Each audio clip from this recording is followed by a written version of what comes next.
नमस्कार दोस्तों, मेरा नाम है हरीश जायसवाल और स्वागत है आप सभी लोगों का हमारे इस चैनल पे। आज की इस वीडियो का जो पर्पस है दोस्तों, वो पर्पस ये है कि आप सभी लोग हमारे पास से कार स्कैनर ख़रीदते हैं, की प्रोग्रामर ख़रीदते हैं और इसके बाद में हमारी जो टीम है वो आप लोगों को सपोर्ट देती है। मगर कुछ बेसिक चीज़ें ऐसी होती हैं जो कि आप लोगों के नॉलेज में होनी चाहिए, क्योंकि हमारी जो टीम है वो डेडिकेटेड है कि भाई अगर आपका स्कैनर कनेक्ट हो रहा है और कनेक्ट होने के बाद में अगर कोई प्रॉब्लम आ रही है या फिर कोई कोड दिखा रहे हैं तो उस बिहाफ पे हमारी टीम सपोर्ट देती है। अब जैसे कि फॉर एग्ज़ाम्पल कि मैं हूँ तो मेरे पास में टोटल 3 या 4 बंदे हैं जो कि सपोर्ट देने का काम करते हैं एंड बेसिकली उनके पास में मुझसे ज़्यादा एक्सपीरियंस तो है नहीं, तो वो उस लेवल तक का सपोर्ट देते हैं जहाँ पर आप सभी लोगों का स्कैनर कनेक्ट हो रहा है, आपके सेंसर वायरिंग की प्रॉब्लम दिखा रहा है और वहाँ पे वो लोग आपको गाइड करेंगे कि वायरिंग कैसे चेक करना है या सेंसर कैसे चेक करना है। और अगर किसी कार में स्कैनर कनेक्ट ही नहीं हो रहा है, बिल्कुल कम्युनिकेशन एरर दिखा रहा है और गाड़ी में कोई प्रॉब्लम होती तो वहाँ पे मेरे बेचारे टेक्नीशियंस भाई लोग जो हैं वो काफ़ी परेशान हो जाते हैं, क्योंकि उस टाइम पे कॉल सीधा मेरे पास में आती है और मैं क्या लगातार कस्टमर्स से बात करता हूँ और मेरे ऊपर में भी कस्टमर्स का बर्डन इतना ज़्यादा हो जाता है कि किसी भाई को तो 15-15, 20-20 मिनट या आधा घंटा भी वेट करना पड़ सकता है। तो अगर आप लोगों का कार स्कैनर कनेक्ट नहीं हो रहा है तो इसे किस तरीके से हमें चेक करना है, इसके बारे में आज मैं आप लोगों को एक पूरा ओवरव्यू दे रहा हूँ कि आपको क्या क्या चीज़ें चेक करनी है जिससे आपको पता चल सके कि आपकी गाड़ी में क्या प्रॉब्लम आ रही है। इसमें सबसे पहला होता है मेन रिले। तो अगर किसी भाई ने मेन रिले को चेक करने वाली मेरी वीडियो नहीं देखी है तो प्लीज़ डिस्क्रिप्शन में लिंक दिया हुआ है और ऊपर आई बटन पे भी आपको दिखा रहा होगा, तो यहाँ से जा कर के आप लोग उस वीडियो को देख सकते हैं और वापस इस वीडियो पे आ सकते हैं। तो चलिए दोस्तों, अब जो है मैं आप लोगों को बताऊँगा कि अगर कार स्कैनर कनेक्ट नहीं हो रहा है तो हम लोगों को क्या चेक करना चाहिए। अब देखिए दोस्तों, ये मेरा एक कार स्कैनर है, think tool reader smart scan, and इसे जो है मैंने कनेक्ट किया हुआ है हमारी कार में। अब यहाँ पे जो है आप सभी लोगों को पहले तो बता देता हूँ कि किसी भी कार में आप अगर देखेंगे तो BS4 से जो चला आ रहा है वो कार के अंदर में कैनलाइन प्रोटोकॉल चला आ रहा है। और कैनलाइन प्रोटोकॉल कहाँ कहाँ पे होता है, 6 और 14 नंबर की पिन पे होता है, जो कि हमारे यहाँ पर इस तरीके से लिखा हुआ रहता है कि भाई 6 नंबर की पिन जो है ये वाली है और 14 नंबर की पिन जो है वो ये वाली है। तो 6 और 14 नंबर की पिन होती है जिसमें कम्युनिकेशन होता है।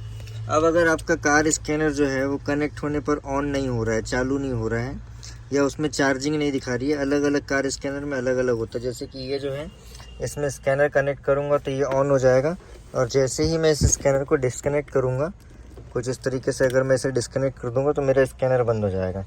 तो अगर आप लोगों का कार स्कैनर जो है वो कनेक्ट नहीं हो रहा है, उसमें आपका लाइक अगर डोंगल कनेक्ट कर रहे हो तो डोंगल में लाइट नहीं आ रही है, या स्कैनर कनेक्ट होने पे चार्जिंग वाला सिस्टम दिया हुआ है वो चार्ज नहीं हो रहा है, इस टाइप का कोई इशू आ रहा है, तो इसका मतलब कि आपको जो OBD कपलर है उसमें सप्लाई लाइन चेक करनी है। तो सप्लाई लाइन में क्या होता है, सबसे पहले जो हमारी 16 नंबर की पिन होती है जो कि सबसे कोने में होती है, ये 16 नंबर की पिन, इसमें आपका 12 वोल्ट का पॉजिटिव आता है दोस्तों। और जो ये 4 और 5 नंबर की पिन होती है जो कि यहाँ पे बिल्कुल सेंटर में मिलेगी, चौड़े वाले हिस्से में नीचे में बिल्कुल सेंटर में जो मिलेगी वो होता है हमारी नेगेटिव की।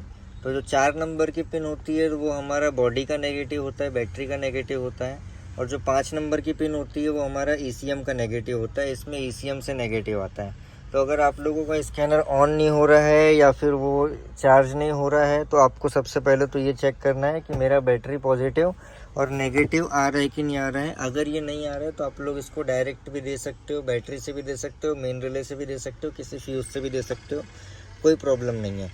नेगेटिव नहीं आ रहा है तो नेगेटिव भी आप लोग डायरेक्ट दे सकते हैं। हालांकि नेगेटिव का प्रॉब्लम बहुत कम आता है क्योंकि दो नेगेटिव है, किसी एक से भी काम चल जाता है। तो यहाँ पर अगर ये तो हो गया हमारा पहला स्टेप। अब दूसरा स्टेप क्या है, देखिए जैसे यहाँ पे मैं मैनुअली सिलेक्ट करता हूँ और मैनुअली सिलेक्ट करके मैं यहाँ पे फुल सिस्टम लिस्ट में जाता हूँ और उसके बाद में मान के चलिए कि मैं कोई एक मॉड्यूल सिलेक्ट कर लेता हूँ कि EPS इलेक्ट्रॉनिक पावर स्टीयरिंग। तो यहाँ पर मैं देखूँगा तो मेरा क्या दिखा रहा है, कम्युनिकेशन एरर दिखा रहा है जी। चलो ये यस कर दिया मैंने। उसके बाद में मैं इसमें EPS स्कैन करता हूँ तो मेरा EPS में भी स्कैनिंग नहीं हो रही है। तो मैंने यानी यहाँ पे काफ़ी ट्राई किया मगर मेरा ये स्कैन नहीं हो रहा है। रीज़न क्या है, रीज़न हम लोग पता लगाने की कोशिश करेंगे तो रीज़न क्या है, यहाँ पे मैंने फॉल्ट क्रिएट किया हुआ है। ये देखिए, ये इग्निशन ऑन है पूरा। आप यहाँ पे आप देखेंगे तो मेरा जो इग्निशन है वो ऑन है, मगर जो मेरी गाड़ी है वो स्कैन नहीं हो रही है। रीज़न क्या है कि मैंने इंस्ट्रूमेंट क्लस्टर का कपलर निकाला हुआ है। अब इस कपलर को अगर मैं लगा दूं तो मेरा ये कपलर क्या हो गया, कनेक्ट हो गया। अब जो है मेरे मीटर में सभी प्रकार की बत्तियां यहाँ पर आने लगी। अब उसके बाद में वापस से जो है मैं इसको 1 सेकंड बैक करता हूँ और फिर से फुल सिस्टम लिस्ट में जाता हूँ। और अब वापस से जैसे कि देखिए मैं यहाँ पे EPS को स्कैन करने की कोशिश करता हूँ, तो यहाँ पे जो है मेरा EPS स्कैन हो गया है। लाइक मैं बॉडी कंट्रोल मॉड्यूल को स्कैन करने की कोशिश करता हूँ, तो देखिए मेरा बॉडी कंट्रोल मॉड्यूल भी कनेक्ट हो गया है, इसका पार्ट नंबर दिखाने लगा है। मगर जैसे ही मैं इस इंस्ट्रूमेंट क्लस्टर का कपलर को निकाल दूंगा,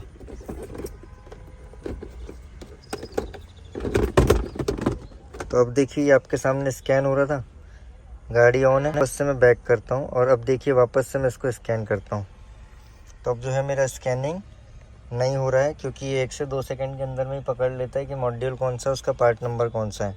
तो यहाँ पर जो है हमारा स्कैनर कम्युनिकेट क्यों नहीं कर पा रहा है, इसका रीज़न क्या है भाई। कई गाड़ियों में हम मीटर का कपलर निकालेंगे तो भी गाड़ी स्टार्ट हो जाती है। अभी जैसा कि मैं यहाँ पे अगर आप लोगों को दिखाऊं तो ये देखिए, ये मेरी गाड़ी जो है स्टार्ट हो गई है, कोई दिक्कत नहीं है इसमें। मगर मेरा जो स्कैनर है वो कनेक्ट नहीं कर पा रहा है। भाई ऐसा क्यों? क्योंकि दोस्तों इसके पीछे राज है गेटवे मॉड्यूल में। गेटवे मॉड्यूल अलग अलग गाड़ियों में अलग अलग जगह पे लोकेटेड होता है। अगर उसमें कोई भी प्रॉब्लम आएगी तो आपका कोई भी मॉड्यूल स्कैन नहीं होगा। फिर चाहे आप ECM करिए, BCM करिए, EPS करिए, जो मॉड्यूल, यहाँ तक कि इसमें एयर बैग दिया हुआ है, एयर बैग भी अगर आप स्कैन करेंगे तो वो भी स्कैन नहीं होगा। तो इस गाड़ी में क्या है, गेटवे मॉड्यूल इसके इंस्ट्रूमेंट क्लस्टर में दिया रहता है, मीटर में दिया रहता है। और कई गाड़ियों में BCM में देता है और अपना अलग से गेटवे मॉड्यूल भी लगा कर ही दे देता है। तो अब हम समझेंगे कि ये गेटवे मॉड्यूल क्या होता है और इसकी वायरिंग किस तरीके से काम करती है।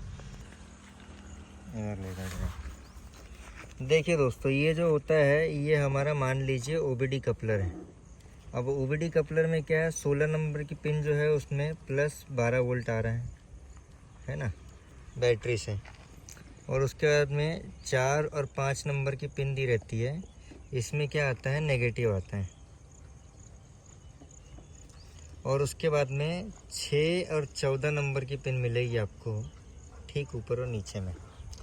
तो ये जो 14 नंबर की पिन होती है और ये 6 नंबर की पिन होती है, इसको हम क्या बोलते हैं, कम्युनिकेशन लाइन। जिसमें से क्या होता है, कैन हाई और कैन लो।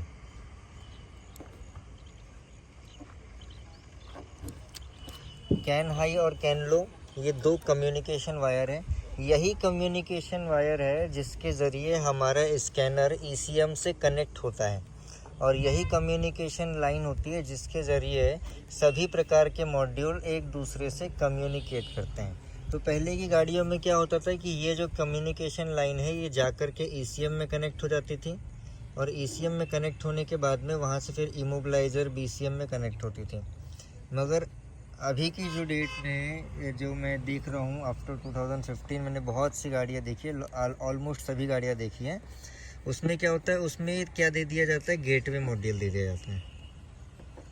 अब गेटवे मॉड्यूल देने के बाद में क्या होता है कि अगर आपका जो वायर है वो यहाँ से ब्रेक हो गया, गेटवे मॉड्यूल से ब्रेक हो गया, या आपका गेटवे मॉड्यूल ख़राब हो गया, तो आपका कार स्कैनर कनेक्ट नहीं होगा। बशर्ते पीछे जो है आप देखेंगे यहाँ पे, तो पीछे ये लगा हुआ है भैया, ये हमारा ECM से भी लगा हुआ है। ECM फिर इसको देगा किसको, इमो को, BCM फिर बांट देगा, ये एक चला जाएगा ABS को, फिर EPS को, फिर EVD को। तो ये अलग अलग मॉड्यूल दिए रहते हैं गाड़ी में। अब इसमें क्या होता है, गेटवे का काम क्या है, गेटवे का काम है कैन लाइन को डिस्ट्रीब्यूट करना। मतलब कि एक नदी आ रही है तो उसकी 4-5 नहर बना देना ताकि उसको अलग अलग खेतों में सप्लाई दी जा सके। कुछ इसी तरीके का काम होता है गेटवे का। ये एक डैम की तरह नदी का पानी स्टोर कर रहा है और अलग अलग नहर बना करके दे रहा है, मगर पानी किसका है, पानी उसी नदी का है। तो अब यहाँ पे क्या हो रहा है कि यहाँ पे ये सारे मॉड्यूल्स अलग अलग इंडिविजुअली रहते हैं। अब जो है यहाँ पे एक चीज़ देखने वाली है कि फॉर एग्जांपल कि ये ईपीएस है, ईपीएस को काम करने के लिए किसका सिग्नल चाहिए होता है, ईसीएम का सिग्नल चाहिए। कौन सा सिग्नल चाहिए, इंजन स्पीड का, है ना। और जो एबीएस होता है, एबीएस से ईपीएस को क्या मिल जाता है, एबीएस से स्पीड को व्हीकल स्पीड मिल जाती है। क्योंकि जब आप देखोगे, ये एग्जांपल दे रहा हूँ मैं आप लोगों को कि पावर स्टीयरिंग जब तक के काम करना चालू नहीं करेगी जब तक कि आपकी गाड़ी का इंजन स्टार्ट ना हो जाए, नंबर 1। इसका मतलब कि इसे क्या चाहिए, इंजन स्पीड का सिग्नल चाहिए। नंबर 2, आपकी पावर स्टीयरिंग तब तक के यानी कि प्रॉपर वर्क नहीं करेगी जब तक कि उसको व्हीकल स्पीड ना मिले। क्योंकि जब हम आइडल पे गाड़ी का स्टीयरिंग चेक करेंगे तो काफ़ी लाइट होता है, काफ़ी हल्का होता है, मगर वहीं पे जैसे जैसे आप गाड़ी की स्पीड बढ़ाओगे तो पावर स्टीयरिंग हार्ड होती जाती है। उसको कंपनी सॉफ्टवेयर के ज़रिए ऑप्टिमाइज़ करती है। तो अगर आप लोगों की कैन लाइन में कोई प्रॉब्लम आएगी तो आपकी गाड़ी तो स्टार्ट हो जाएगी अगर यहाँ से प्रॉब्लम है तो, मगर आपका एबीएस या पावर स्टीयरिंग या कुछ ऐसे एयरबैग वगैरह ढंग से काम नहीं करेंगे, उसमें प्रॉब्लम्स आना चालू हो जाएगी। क्योंकि सभी मॉड्यूल अपना अपना जो डाटा होता है वो गेटवे के ज़रिए एक दूसरे से शेयर करते हैं। तो जब भी दोस्तों हमारा कम्युनिकेशन लाइन में प्रॉब्लम आता है तो हमको इस चीज़ को अंडरस्टैंड करना होता है कि गेटवे मॉड्यूल बेसिकली किन किन चीज़ों के ज़रिए डिस्ट्रीब्यूट करते हैं। जहाँ तक मैं जानता हूँ एक होती है अपनी स्टार्टिंग लाइन, जिसमें स्टार्टिंग से जुड़े हुए जितने भी मॉड्यूल है जो कि गाड़ी स्टार्ट करने को बहुत ज़्यादा इंपॉर्टेंट होते हैं, उनके बिना गाड़ी स्टार्ट नहीं हो सकती, उन सभी को गेटवे के ज़रिए एक लाइन में डाला जाता है। रिलायबिलिटी वाले जो मॉड्यूल्स होते हैं उनको एक अलग लाइन में डाला जाता है। और फिर उसके बाद में क्या होता है, ये सभी मॉड्यूल्स एक दूसरे से डाटा शेयर करते हैं। यानी कि ये समझ लीजिए कि इन सभी का जो कनेक्शन एक दूसरे से इसी कम्युनिकेशन लाइन के ज़रिए जुड़ा हुआ रहता है। और हमारा जो कार स्कैनर है उसको जब हम ओबीडी पोर्ट में लगाते हैं तो कार स्कैनर भी इसी लाइन के ज़रिए इन सब से क्या करता है, डाटा रिसीव करने का काम करता है। तो हमको क्या आना चाहिए, हमको कैन लाइन की चेकिंग पूरी अच्छी तरीके से आनी चाहिए।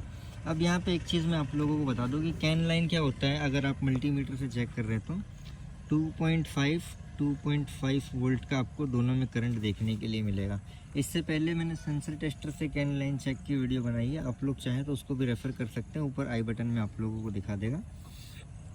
तो ये 2.5 और 2.5 वोल्टेज आप लोगों को दिखाएगा। अगर ये वोल्टेज आप लोगों की, आप कार स्कैनर कनेक्ट कर रहे हैं, आधे मॉड्यूल स्कैन हो रहे हैं आधे नहीं हो रहे हैं, तो इसका सबसे बड़ा साइन क्या होता है कि ये 2.5 और 2.5 को मिलाकर के कितनी वोल्टेज बनती है, 5 वोल्ट बनती है जब दोनों को आप जोड़ देंगे।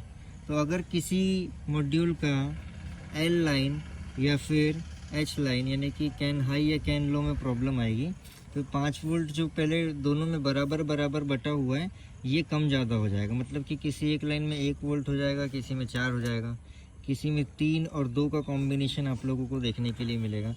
तो मतलब कि जोड़ करके 5 हो जाएगा।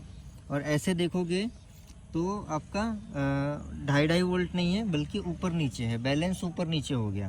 तो ये एक प्रकार से तराजू की तरह है। अगर यहाँ पे कैन लाइन में आपका कैन हाई अगर डिस्टर्ब हो गया किसी मॉड्यूल का तो आपको ऊपर में वोल्टेज हमेशा बैलेंस ऊपर नीचे देखने के लिए मिलेगा।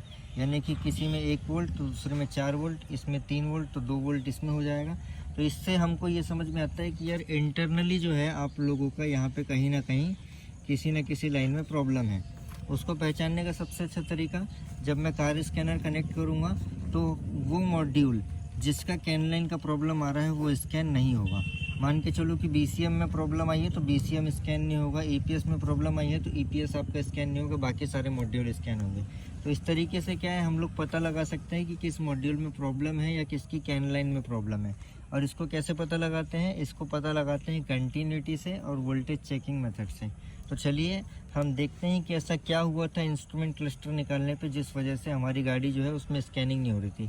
हालांकि बहुत सिंपल है, जैसा मैंने आपको बताया था कि लग्जरी गाड़ियों में, वैग ग्रुप की गाड़ियों में गेटवे मॉड्यूल अलग से दिया रहता है, उस पर लिखा हुआ भी रहता है। मगर महिंद्रा मारुति वगैरह जो गाड़ियाँ रहती है उसमें गेटवे मॉड्यूल किसी के अंदर में सेट कर देता है, या तो ये इंस्ट्रूमेंट क्लस्टर में सेट कर देगा या तो BCM में सेट कर देगा, ऐसे अलग अलग मॉड्यूल में सेट कर देगा। तो दोस्तों हमें क्या करना है, हमें सबसे पहले मल्टीमीटर से इग्निशन ऑन करके कैन हाई और कैन लो का वोल्टेज चेक करना है। अगर ये वोल्टेज हमारा 2.5 वोल्ट की जगह पे किसी में 3 किसी में 2 दिखा रहा है तो समझ जाओ कि अंदर वायरिंग में कहीं ना कहीं वायर ब्रेक हो गया है। और अगर आप लोगों का नेगेटिव या पॉजिटिव दिखा रहा है इसका मतलब कि वायर आपकी शॉर्ट हो गई है। और अगर 0 दिखा रहा है तो इसका मतलब कि आपका गेटवे मॉड्यूल में प्रॉब्लम हो सकता है या तो वायरिंग में प्रॉब्लम हो सकती है। तो चलिए आइए उसको हम लोग ट्रबल शूट करते हैं अर्ली स्टेजेस पर।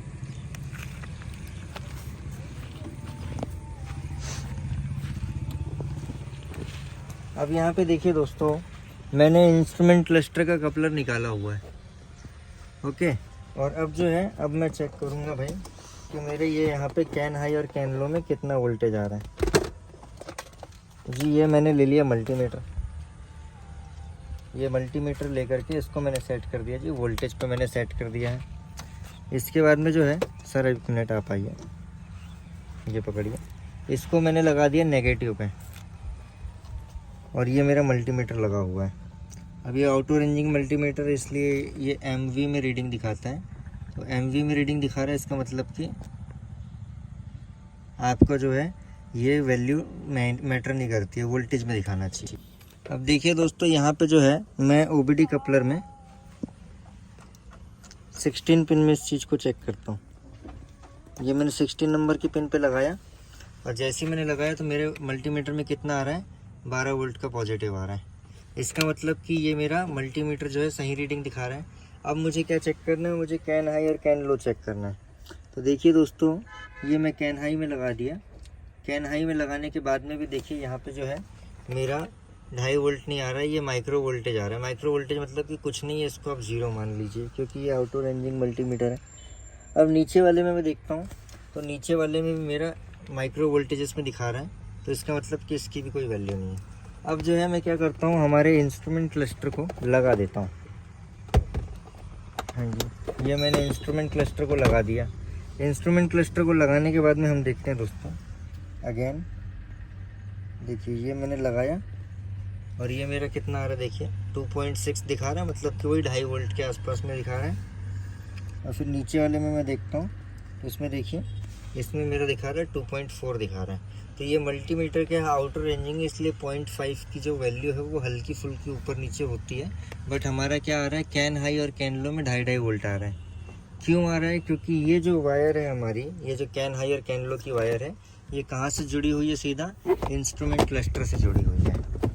ये देखिए, ये इंस्ट्रूमेंट क्लस्टर से जुड़ी हुई है। अब इस चीज़ को हम लोग क्या है, कंटिन्यूटी पे भी सेट कर सकते हैं। देखिए ये मैंने मल्टीमीटर को कंटिन्यूटी पे सेट किया और ये क्लिक करने पे साउंड आ रहा है मेरा। अब जैसे कि देखिए मेरी जो कैन हाई है इसमें मैं कनेक्ट करता हूँ। इसमें कौन से रंग का वायर है, रेड कलर का वायर है, तो इसमें मैं कर देता हूँ इसे कनेक्ट। और अब जो है, अब मैं यहाँ पर देखता हूँ, देखिए दोस्तों ये मैंने लगाया और ये देखिए यहाँ पे मेरा रेजिस्टेंस आने लगा, बीप का साउंड आने लगा। इसका मतलब कि ये जो वायर है ये मेरी कहाँ जुड़ी हुई, सीधा जा कर के इंस्ट्रूमेंट क्लस्टर में जा कर के जुड़ती है मेरी जो कैन हाई की वायर है। अब सेम वैसे ही जो है मैं कैन लो की वायर में कनेक्ट करता हूँ और उसके बाद में यहाँ पे वाइट वाले में देखता हूँ।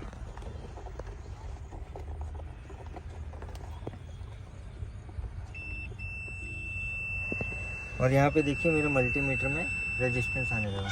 इसका मतलब कि ये जो मेरा OBD कपलर का जो वायर है, ये मेरे OBD कपलर की कैन हाई और कैन लो की जो वायर है, ये मेरे कहाँ जा रही है, गेटवे मॉड्यूल में जा रही है। कई स्कैनर में इसको रेजिस्टेंस कंट्रोल मॉड्यूल भी कहा जाता है। तो यहाँ पर ये जो है हमारा 2.5 वोल्ट का करंट नहीं आ रहा है। तो सबसे पहले हमको क्या चेक करना है, सबसे पहले हमको ये चेक करना है कि आपके OBD कपलर में कैन हाई और कैन लो में 2.5 वोल्ट की सप्लाई आ रही है कि नहीं आ रही है। अगर नहीं आ रही है तो डेफिनेटली आप लोगों को सबसे पहले उस वायर को चेक करना है कि वो जा कहाँ रही है। और ये जो है गेटवे मॉड्यूल, इसको जहाँ जहाँ पे डिस्ट्रीब्यूट करेगा वहाँ वहाँ पे सेम कलर में आपको वायर देखने के लिए मिलेगी। जैसे कि आप देखिए यहाँ पे, ये देखिए ये इलेक्ट्रॉनिक पावर स्टीयरिंग है। इलेक्ट्रॉनिक पावर स्टीयरिंग में 2 रेड कलर की वायर आ रही है और 2 वाइट कलर की वायर आ रही है। बेसिकली 2 मेरी इनकमिंग है और 2 मेरी आउटगोइंग है, जो कि मैंने आप लोगों को डायग्राम में दिखाया था। डायग्राम लाइए।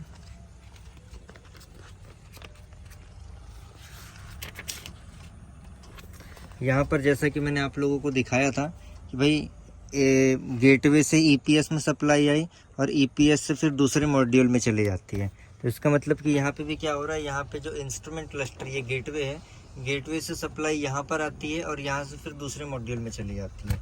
अब यहाँ पे क्या हो रहा है देखिए, ये हमारा इनकमिंग का वायर है जो कि ओबीडी कपलर से आ रहा है और इसके कितने कनेक्शन निकाला है इसने, 2 कनेक्शन निकाला है। ये इनकमिंग और यहाँ से ये दोनों क्या है, आउटगोइंग होकर के दूसरे मॉड्यूल में जाते हैं और फिर ये जिस मॉड्यूल में जाते हैं वो मॉड्यूल इनको आगे भेज देते हैं। जैसे कि यहाँ पे आपने देखा ये ईपीएस में, अब ये ईपीएस में मैं आप लोगों को कंटिन्यूटी दिखा देता हूँ। ये देखिए,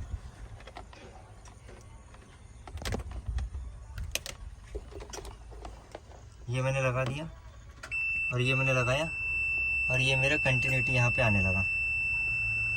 तो बेसिकली क्या हो रहा है कि ये जो वायर्स रहती है सारी की सारी आपस में कनेक्टेड होती है। अब सेम एज़ पर एग्जांपल कि यहाँ पर मैं देखूँ तो ये मेरा बॉडी कंट्रोल मॉड्यूल है और बॉडी कंट्रोल मॉड्यूल में भी मुझे सेम वायर देखने के लिए मिलती है जो कि स्कैनिंग के लिए ज़रूरी है। ये रेड और वाइट कलर की वायर, यही जो है हमारी नेटवर्क लाइन होती है, यही हमारी कम्युनिकेशन लाइन होती है।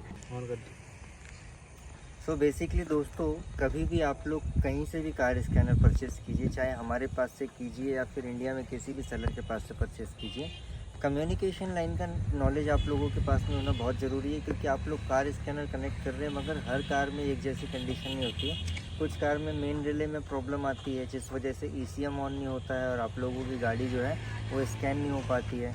कुछ गाड़ियों में गेटवे मॉड्यूल में प्रॉब्लम आती है, कुछ मॉड्यूल में कम्युनिकेशन लाइन में प्रॉब्लम आती है।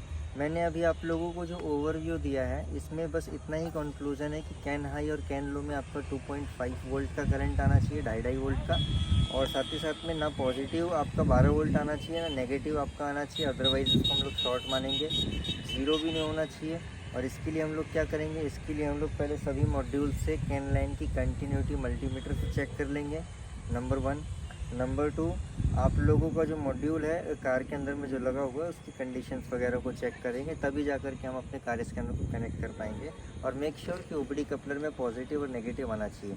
तो उम्मीद करता हूँ दोस्तों कि आप लोगों को मेरी ये वीडियो पसंद आई होगी। अगर वीडियो पसंद आएगी तो please like, share, comment and subscribe. मिलते हैं नेक्स्ट वीडियो में। और कार क्लिनिक प्रो को डाउनलोड करना मत भूलिएगा, लिंक डिस्क्रिप्शन में दिया हुआ है। मिलते हैं दोस्तों, have a nice day, bye.